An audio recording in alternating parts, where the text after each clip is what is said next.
5খন সভা কৰিলোঁ আৰু প্ৰত্যেকখন সভাতে ৰাইজৰ বিপুল সঁহাৰি।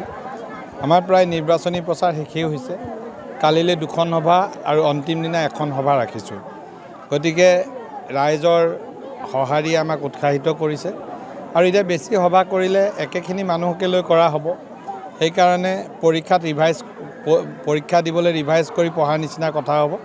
সেইকাৰণে আমি বাৰে বাৰে যাব খোজা নাই আৰু মোটামুটি সৰুপথাৰ সমষ্টিৰ প্ৰতিখন গাঁও প্ৰতিটো চুকত আমাৰ নিৰ্বাচনী প্ৰচাৰ প্ৰায় শেষ হৈছে। লাষ্টৰ দিনা দলে মটৰচাইকেলৰ এক ৰেলী আয়োজন কৰিছে। উক্ত ৰেলীৰ পাছত আমি সৰুপথাৰত সমবেত হ'ম আৰু তাত এখন সভা অনুষ্ঠিত হ'ব। ৰেলীটো ক'ৰ পৰা আৰম্ভ হ'ব? ৰেলীটো প্ৰত্যেকে নিজৰ নিজৰ পঞ্চায়তৰ পৰা আহিব আৰু সৰুপথাৰ চহৰত সমবেত হ'ব। আজি নিৰ্বাচনীয় সভাত আমাৰ বিশ্বজিৎ ফুকন আহিছিলে। বিশ্বজিৎ ফুকনে সৰুপথাৰ সমষ্টিত বিপুল ভোটত জয়যুক্ত হ'ব। আগত 2021 চনত যিমান ভোট পাইছিলে তাতকৈ 3 গুণ বেছি ভোট পাব। আমি আশাবাদী, আমাৰ সৰুপথাৰ সমষ্টিৰ জনসাধাৰণে আশাবাদী।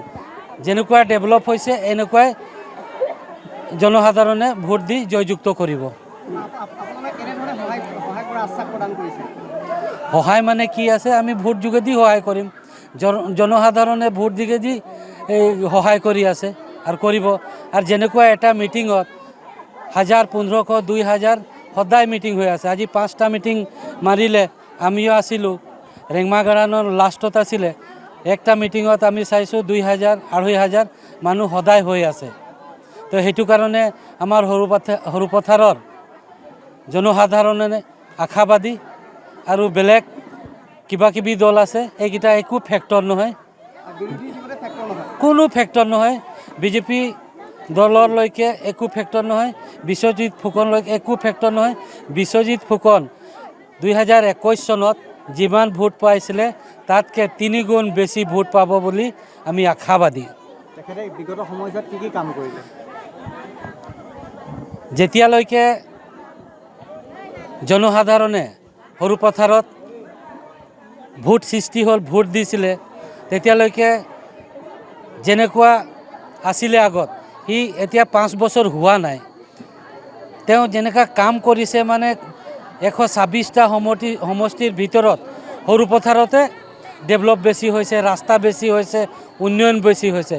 সেইটো কাৰণে জনসাধাৰণে যোনে কাম কৰিছে তাকে বিপুল ভোট দিব।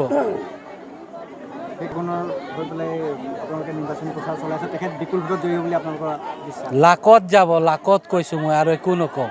বেলেগ দল একো ফেক্টৰ নহয়। যিকোনো খবৰৰ বাবে যোগাযোগ কৰক আমাৰ এই নম্বৰত 9181 307 221।